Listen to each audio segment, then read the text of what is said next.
She stepped into the first-class cabin, dressed in a plain cream cotton dress and simple loafers.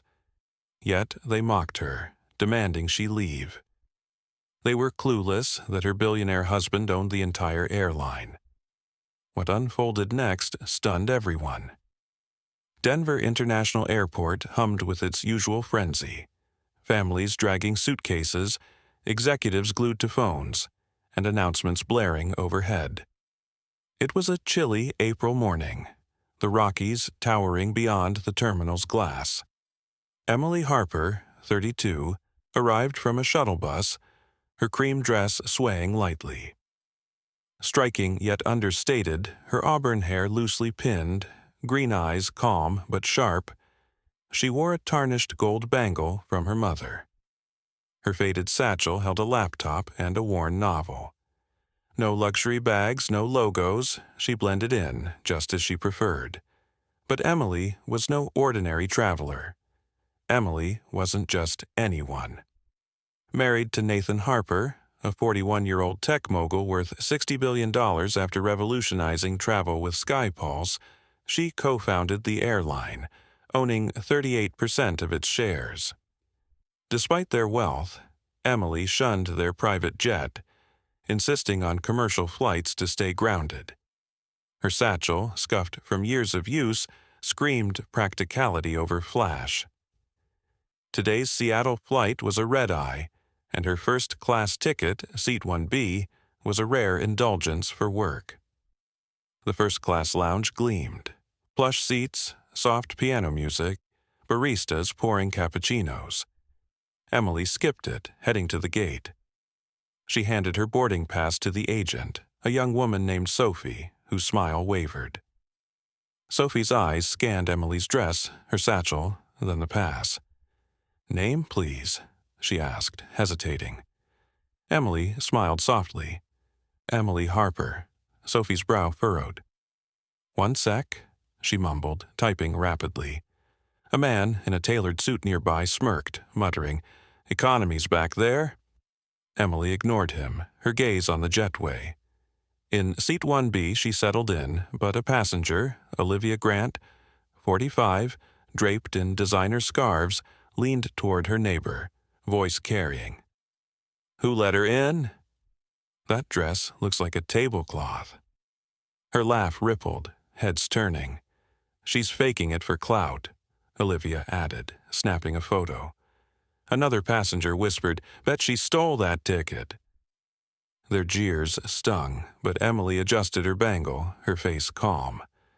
The first-class cabin of SkyPulse's newest plane was luxurious. Soft lighting, cushioned seats, a hint of citrus in the air. Emily tucked her satchel under 1B, opened her novel, and braced for the flight. Trouble brewed fast. Flight attendant Karen Holt, 48, with a severe ponytail and piercing stare, approached. "Ma'am," she said sharply, "this is first class. Boarding pass?" Emily handed it over, her smile polite. Karen's lips tightened as she examined it. "There's a problem. Wait here." She strode off, beckoning two colleagues, Jenna Miles, 29, with a fake smile, and Connor Reed, a tall 35-year-old with a constant frown. They whispered by the galley, eyeing Emily. "Does she scream first class?" Jenna hissed, loud enough to carry. Connor snorted. "Probably swiped a pass." Karen returned, clutching the pass like proof of a crime. "Ma'am, we need to check this. Step aside." Emily rose calmly as passengers boarded, their stares sharp. A woman in a Gucci jacket muttered, "Some people have no shame." A businessman, Michael Vance, 50, chuckled to his seatmate. "What's next, hobos in the lounge?" Emily's fingers brushed her bangle, her expression serene.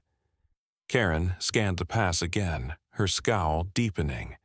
"The system shows 1Bs for a VIP," she announced loudly. "You're in economy, 31D." Emily's eyebrow arched. "I booked this seat," she said gently. "Can you recheck?" Jenna stepped forward, arms crossed. "Don't cause a fuss, ma'am. Economy's perfect for you." Connor loomed behind, adding, "Move, or we'll get security." The cabin hushed, all eyes on Emily. She nodded, grabbed her satchel, and followed them to the rear, her stride steady, head high. The walk to economy was brutal. Passengers whispered, phones snapping photos. She tried sneaking into first class. A kid giggled. Look at her outfit, total fraud. In economy, Emily settled into 31D, the seat worn, the air stuffy. A man, Tom Keller, 39, in a garish shirt, leaned over. "Nice try, lady. Stay in your lane." His wife, Natalie, smirked, filming Emily. "This'll blow up online," she said, typing furiously. Emily opened her novel, hand steady, but the cabin's hostility burned like 1,000 pinpricks. As boarding wrapped up, a flight attendant, Lisa Gray, 33, muttered to Connor, "She's the one who stirred up trouble up front." "Thinks she's hot stuff." Nearby, passengers snickered. "Probably forged her ticket," a woman in leggings scoffed, nudging her friend. "No style, no money," another added, recording Emily. The whispers grew louder, a wave of contempt. Emily sat quietly, her book open, but the cabin's cruelty pressed hard, a public shaming for daring to exist. As the plane taxied, Jenna patrolled, her smile warm for others but icy for Emily. "Need anything back here?" she asked, sarcasm thick. "Or are pretzels enough?" A few passengers chuckled, egging her on. Connor tossed a blanket that half landed on Emily's lap. "Don't say we forgot you," he quipped, winking at Tom. Karen, from up front, called out, "Focus, Connor. Leave the lost cause alone." Their laughter cut deep, unapologetic. Emily's green eyes flickered, fierce beneath her calm, but her face stayed composed. Natalie kept filming, narrating for her followers. "This chick thought she could scam first class. Look at her now." Tom added loudly, "Bet she's never seen $1,000,000. A teen nearby tweeted, "Economy girl got wrecked, tried to act rich LOL." The post spread fast, likes piling up. Takeoff was smooth, but the cabin's tension simmered. Karen strutted through, her badge glinting. "Economy's full of surprises," she said to Jenna, glancing at Emily. "Some folks don't know their place." Jenna nodded, passing out drinks but skipping Emily's row. "Oops, none left," she shrugged. Connor, pushing the cart, muttered, "Should have stayed home, satchel girl." A woman, Diane Perry, 42, in a loud sweater, laughed. "She's probably blogging her sob story," she said, sparking chuckles. Emily sipped from her own water bottle, her poise unshaken, but the air grew thick with scorn. During meal service, Karen paraded through economy, her tray of first-class menus bypassing Emily. "Nothing for her," she told Jenna, loud enough for Rose to hear. "She's lucky to be here at all." Passengers snickered, a man muttering, "Should have hitchhiked to Seattle." A teen nearby tweeted, "Crew roasting this wannabe rich lady. Epic." The jabs sharpened, phones capturing Emily's calm face. She sipped her water, unruffled, but the crew's blatant disdain fueled the crowd's cruelty, a spectacle of mockery. Mid-flight, Tom leaned over again. "So, what's your deal? Scam tickets often." His tone was teasing but vicious, Natalie's phone still rolling. Emily met his gaze, her voice soft. "Just traveling like you." He scoffed. "Yeah, but we paid for it." Natalie zoomed in, whispering, "This is viral gold. Budget Betsy strikes out." Diane chimed in, "Bet she's dodging fares next." The cabin felt like a stage, Emily its unwilling star, her dignity tested with every barb. Yet she sat still, her novel open, her silence a shield against their venom. The plane landed in Seattle at dawn, the sky a pale silver. Emily waited as others deplaned, her satchel slung over one shoulder.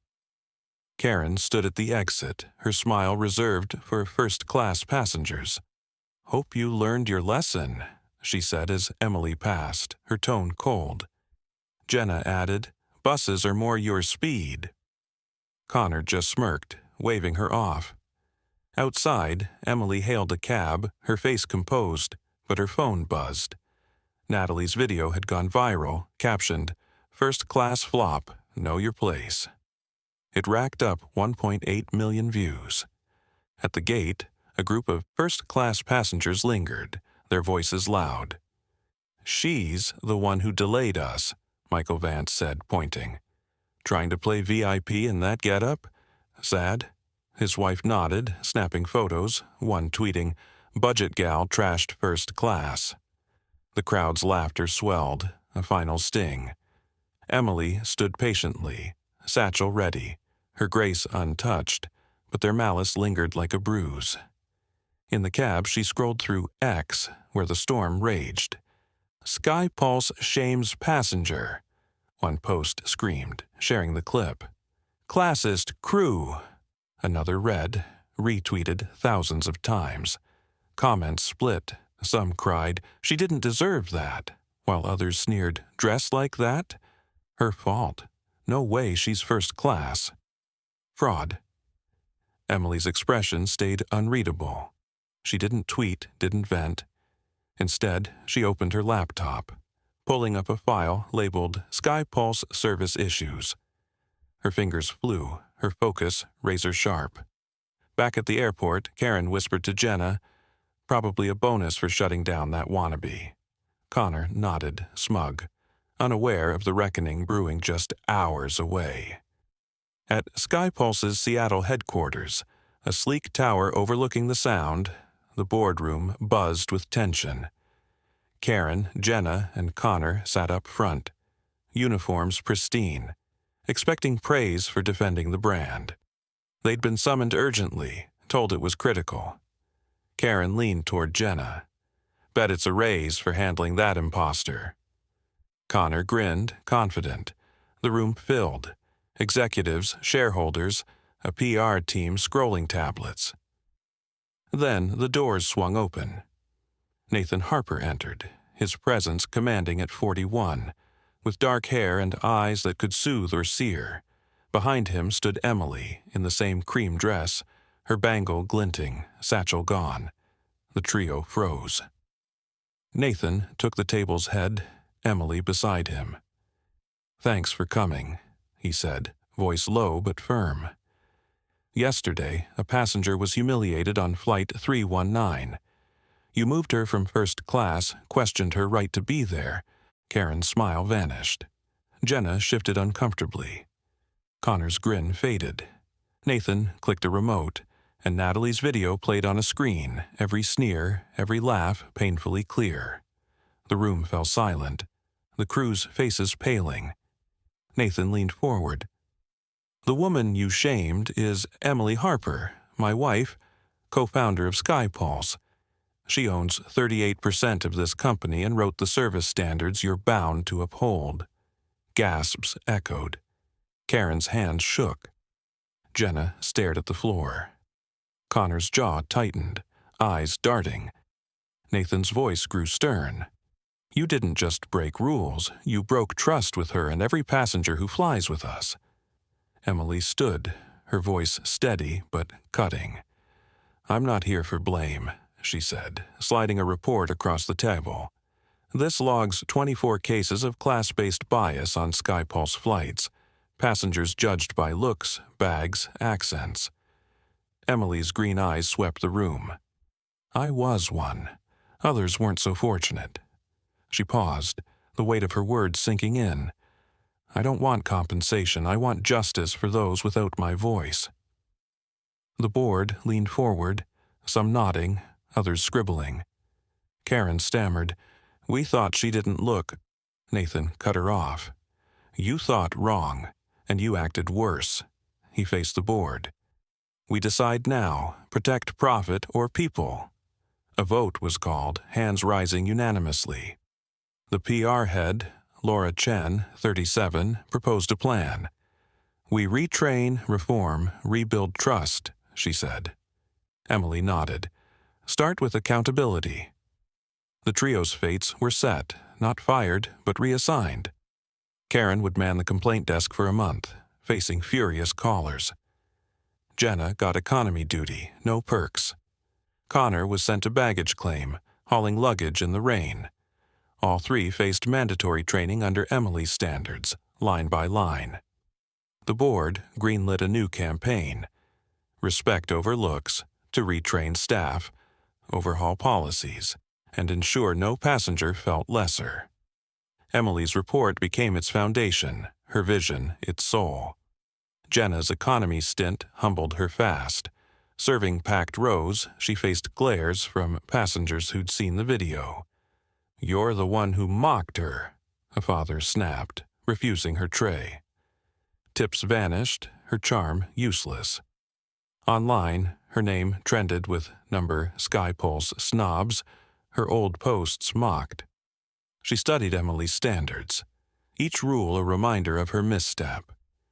Emily's campaign gained traction, while Jenna's ego crumbled, her lesson carved in every cold shoulder. Karen's reassignment stung worse. At the complaint desk, she faced relentless calls, passengers citing her viral cruelty, her badge now a mark of shame.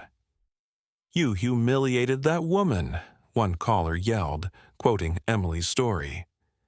Karen's colleagues avoided her, her reputation trashed. Ex-users unearthed her old posts, exposing her elitism. At night, she scrolled SkyPulse's apology, her name dragged. Emily's initiative flourished, while Karen's arrogance cost her respect, her career a cautionary tale. The fallout spread fast. Natalie's video, once a weapon, backfired. Ex-users dug into Karen's LinkedIn, Jenna's tweets, Connor's public posts, calling out their snobbery. SkyPulse, sorry, trended, but so did Emily Shines, with fans posting, "She's the real deal." Natalie deleted her account, her fame souring. Tom issued a weak apology online, drowned in backlash. The media jumped in. NBC ran "Billionaire's Wife Exposes Airline Bias." Forbes wrote, "Emily Harper redefines class." Emily's quiet strength reshaped the narrative, her dignity a beacon amid the storm. 3 months later, Emily boarded another SkyPulse flight, Denver to Chicago, in the same cream dress, bangle gleaming, satchel in tow. The gate agent, a new hire named Ava, smiled warmly. "Welcome, Miss Harper." The cabin sparkled, the crew attentive. Connor stood at the entrance, his uniform slightly creased, his nod sincere. "Welcome back, Miss Harper," he said softly. "Thanks for the lesson." Emily met his eyes, her smile kind, not smug. She took seat 1B, opened her novel, and settled in. The flight was seamless, the service impeccable. A young woman in a frayed jacket, clutching a tattered bag, sat nearby. The crew treated her like a queen. Extra blankets, a hot meal, a gentle word. Emily watched, her heart full, knowing this was the change she'd sparked, not just for her, but for all. The plane soared over the plains, the horizon boundless. Emily turned a page, her work far from done.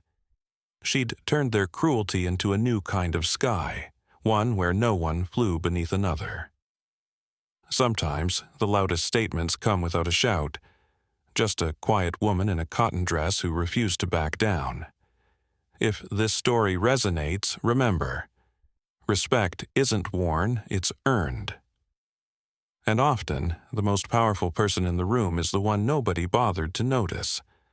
Like, share, comment, and subscribe if you believe dignity shouldn't hinge on appearance. Because sometimes, one unassuming woman in a simple dress can shift how the world sees itself.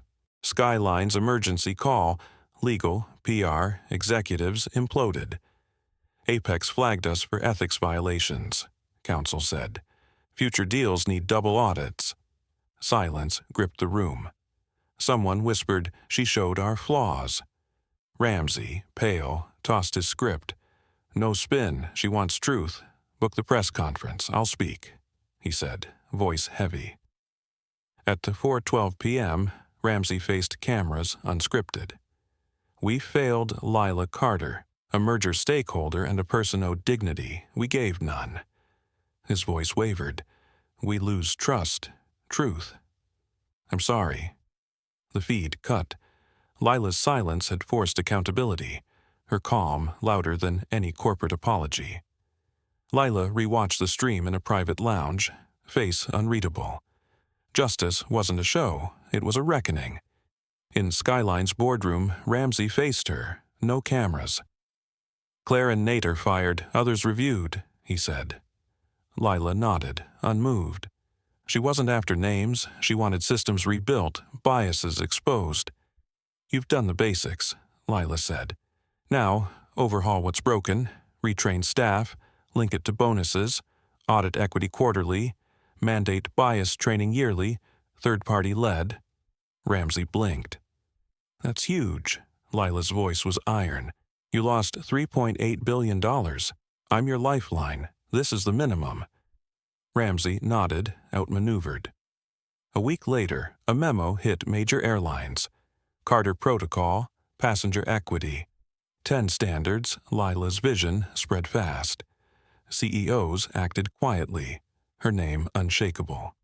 Lila returned to the airport for a real trip. The agent froze. "Miss Carter, you're pre-boarded, lounge access." Lila smiled. "Just treat me fairly." In the lounge, a man approached. "My cousin saw what happened, says our kids needed it." "Thank you." Lila's smile warmed. "Tell them, power whispers but echoes loud." He left, inspired. Lila boarded, taking 2A, not for perks, but because she'd redefined who belonged, reshaping an industry's core. Lila's story wasn't Skyline's collapse. It was her ascent. She didn't rewrite rules, she revealed their flaws. The world listened, shifted. If this moved you, share it. Comment. What struck you? Where are you? Justice doesn't shout. It steps softly, then shakes all.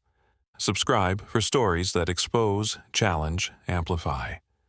By evening, Skyline's valuation steadied, but scars remained. Lila's terms forced training, audits, accountability. Hashtags faded, but her impact didn't. She'd exposed a system's blind spots, not with noise but precision. Passengers now boarded with eyes sharper, expecting fairness. Lila's silence had rewritten the skies, one flight at a time. In Apex's offices, Chen reviewed the final audit. "Lila's protocol is industry-wide now," she told Trent. "No one's untouchable." Trent nodded. She didn't just win, she changed the game. Outside, a Skyline jet taxied, crew trained under new rules. Lila's shadow loomed, a reminder. Power listens when silence speaks. Lila sat in a quiet cafe, tablet off, reflecting. Her fight wasn't personal, it was structural. She'd forced mirrors on an industry blind to its biases. Ramsey's apology echoed, but her conditions, training, oversight, equity, were the real victory. She sipped tea, knowing her calm had sparked a revolution still unfolding. At Skyline's HQ, Ramsey met his board. "We comply fully," he said, voice low. "Lila's terms are law." A director asked, "Can we recover?" Ramsey paused. "Only if we rebuild trust." The Carter Protocol rolled out, mandatory, its name a warning. Lila's silence had become their loudest mandate. Lila boarded another flight days later, no fanfare. Passengers whispered, recognizing her. A flight attendant offered a drink, eyes nervous. Lila accepted, nodding. The skies felt different. Watchful, accountable. Her tote held no envelope now, just her tablet. Apex's seal faded. She'd won, not by shouting, but by standing firm. Social media still buzzed with hashtag Lila Carter Rising. Commenters shared stories of bias, inspired by her. "She showed us," one wrote. Lila didn't engage. Her victory was in boardrooms, not hashtags. Airlines adopted her standards, fearing her shadow. She'd turned silence into a force no system could ignore. In a small airport, a black woman boarded first class unquestioned. The crew, trained under Carter's rules, served her promptly. She smiled, unaware of Lila's fight but living its impact. Across terminals, fairness crept in, not perfect, but growing. Lila's calm had rippled, reshaping how the skies saw power. Lila met Ryan one last time. "Industry's shifting," he said. "Your protocol's standard now." Lila nodded. "It's not about me. It's about who comes next." Her eyes scanned the horizon, jets climbing. She'd carved a path, not for applause, but for those silenced before. Her legacy was their voice. The cabin glowed, crew attentive. Connor, at the entrance, his uniform slightly rumpled, nodded respectfully. "Welcome back, Miss Harper," he said softly. "Thank you for the lesson." Emily's smile was warm, not triumphant. Her grace a quiet rebuke. She took seat 1B, opened her novel, and settled in. The flight was flawless, service impeccable. A young woman in a faded hoodie, clutching a worn tote, sat nearby. The crew treated her like royalty. Extra pillows, a warm meal, a kind word. Emily watched, heart swelling, knowing this was her fight's fruit. Not for her alone, but for all. The plane glided over the plains, horizon vast. Emily turned a page, her mission ongoing. She'd spun their cruelty into a sky where no one flew lesser. Sometimes the loudest change comes without a shout, just a woman in a cotton dress who wouldn't shrink. If this moves you, remember, respect isn't worn, it's earned. The most powerful often go unnoticed, their strength in quiet resolve, reshaping how the world sees fairness. Emily's campaign, Respect Over Looks, reshaped SkyPulse. Staff retrained, policies revamped, ensuring no passenger felt inferior. Jenna's economy stint broke her ego. Passengers' glares, like the mother who refused her tray, stung daily. Online, her name trended with hashtag classist crew. Her past boasts ridiculed. Karen's complaint desk role was relentless. Callers' fury, like the man quoting Emily's ordeal, crushed her pride. Ex-users dug up her snobbish posts, her reputation in tatters. Connor, hauling bags in the rain, faced his own reckoning, his smirk gone. All three studied Emily's code, each rule a mirror to their failures. Media hailed Emily. NPR called her the quiet force behind airline reform. Her vision drove SkyPulse to prioritize dignity over dollars. The campaign's success was her triumph, proving one woman's resolve could lift an industry's standards. The ripple effect grew. X buzzed with number Emily shines, fans sharing her story, while number SkyPulse sorry faded.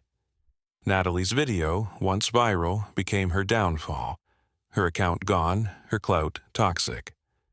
Tom's half-hearted apology online drowned in criticism.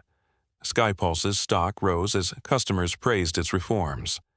Emily boarded another flight months later, same cream dress, same bangle. The crew, now trained under her code, was flawless. A teen in a patched jacket sat nearby, treated with warmth, extra snacks, a kind smile. Emily's heart lifted. This was her legacy. The flight soared, skies clear. She opened her novel, but her mind was on the next reform. Her quiet power had turned scorn into a movement, proving dignity could redefine an airline. Her work wasn't done, but the sky felt fairer, thanks to her unyielding stand. Emily's influence spread beyond SkyPulse. Competitors adopted similar respect-driven policies, citing her campaign. On X, posts lauded her. Emily Harper showed class isn't cash. Karen, Jenna, and Connor faced ongoing scrutiny. X users kept their names alive, tied to number classist crew. Karen's complaint desk tenure ended, but her career stalled, her arrogance a lesson for others. Jenna's economy shifts humbled her charm no match for passengers' disdain. Connor, rain-soaked at baggage claim, learned respect the hard way. Emily's next flight, Chicago to Denver, was seamless. The crew, led by a reformed Connor, greeted her warmly. A young man in a tattered coat sat nearby, served with care. Hot coffee, a blanket.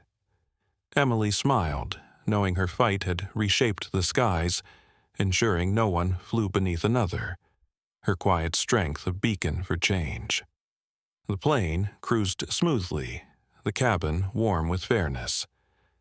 Emily's campaign had set a new standard. SkyPulse's training now emphasized empathy, not appearance. Media outlets, from CNN to The Atlantic, praised her. Emily Harper turned bias into a blueprint for dignity. On X, number Emily Shines trended globally, with passengers sharing stories of kinder flights. Karen, Jenna, and Connor's names faded, their lessons etched in SkyPulse's reformed culture. Emily's next flight saw a young woman in a worn scarf treated like a VIP, extra water, a gentle check-in. Emily watched, her novel untouched, her heart full. This was her victory, a sky where respect ruled. She'd faced scorn and flipped it into a movement. Her bangle glinted as she turned a page, her resolve firm, knowing one woman's quiet stand could rewrite how the world flies. The horizon stretched endless as Emily reflected. Her campaign had sparked an industry shift. Airlines worldwide now prioritized respect. X buzzed with praise. Emily Harper proved dignity trumps dollars. Passengers shared clips of SkyPulse's transformed service, from warm smiles to equal care. Karen's career never recovered. Jenna rebuilt hers slowly, humbled. Connor, reshaped by baggage duty, became a quieter man. On Emily's latest flight, a man in a frayed cap sat across, served with kindness. Hot tea, a blanket. Emily's green eyes softened. This was her dream realized. She'd turned cruelty into a fairer sky, her cotton dress a symbol of unshakable will. Her work continued, but the change was real. Respect she'd shown isn't bought, it's built. One woman's resolve had lifted an industry, proving power lies in those who refuse to shrink. Sometimes the greatest change comes silently. A woman in a cotton dress, underestimated, who reshapes the world. Emily's story proves respect is earned, not worn. The most powerful often stand unnoticed, their strength in quiet dignity. If her fight stirs you, share it. Like, comment, subscribe if you believe no one's worth should tie to their look. Emily's campaign, Respect Over Looks, lives on, with SkyPulse leading a fairer industry. Her final flight that year saw a teen in a patched jacket, served with warmth, her smile mirroring Emily's hope. The sky felt boundless, every passenger equal. Emily turned her novel's last page, her bangle catching the light, her legacy soaring. One unassuming woman had changed how we fly, showing the world that dignity, not dollars, defines true class. In the crisp April dawn at Denver International Airport, 32-year-old Emily Harper stepped into a storm of scorn, her cream cotton dress and faded satchel marking her as an outsider in SkyPulse's first-class cabin. The crew, Karen Holt, Jenna Miles, Connor Reed, and passengers like Olivia Grant and Tom Keller, unleashed a barrage of mockery, their taunts slicing like 1,000 pinpricks. They saw a nobody, not the co-founder married to billionaire Nathan Harper, whose 38% stake in SkyPulse dwarfed their judgment. Emily's humiliation, captured in Natalie's viral video with 1.8 million views, could have broken her. Instead, it ignited a revolution. Her Respect Over Looks campaign, reshaping an airline 3,000 miles wide. From Seattle's glass tower to Chicago's skies, Emily's quiet resolve turned cruelty into a fairer horizon, proving dignity outshines dollars. The first lesson burns clear. Respect is earned, not worn. Emily's simple attire, 120 inches of cotton, a tarnished gold bangle, invited disdain from a cabin drunk on appearances. Karen's icy, "This is first class," Jenna's sarcastic, "Pretzels enough?" and Tom's sneering, "Stay in your lane," exposed a culture that equated wealth with worth. Yet Emily, clutching her worn novel, faced their venom with unshaken grace, her green eyes fierce beneath calm. When Nathan revealed her identity in that tense boardroom, the crew's faces paled, their elitism crumbling. Emily's 24-case report on class-based bias, forged from her pain, forced SkyPulse to retrain staff, ensuring a teen in a patched jacket got the same warmth as a CEO. Her triumph, hailed by Cebus and Forbes, showed that true respect stems from character, not a $5,000 suit. The second lesson cuts deeper. One voice, however quiet, can shift the world. Emily didn't scream when Natalie's video trended with number SkyPulse snobs, nor did she flinch as X erupted, mocking her as Budget Betsy. Instead, she opened her laptop, her fingers flying over a file that would rewrite SkyPulse's soul. In a boardroom 1,200 miles from Denver, her report sparked a unanimous vote, reassigning Karen to a complaint desk, Jenna to economy's packed rows, and Connor to baggage claims rain-soaked tarmac. Her campaign soared, with number Emily Shines trending globally, while media from NPR to The Atlantic lauded her as a quiet force. By her next flight, a young woman in a frayed hoodie was treated like royalty, a testament to Emily's fight. One woman, 5 feet 4 inches tall, had turned a cabin's cruelty into a sky where no one flew lesser. Emily's story, soaring over planes 30,000 feet below, isn't just a tale, it's a challenge. If her stand stirs you, remember, dignity doesn't need a first-class ticket. Share her fight because one unassuming woman in a cotton dress proved respect, and a resolve can redefine how America flies. Emily Harper's fight for respect shook an airline. Will you join the movement? Like, comment, and subscribe to my YouTube channel to dive into more stories of courage and change. Share your thoughts. How would you stand up to bias? Your engagement fuels our mission to spread values of dignity and fairness. Hit that button now and let's build a community where every voice soars.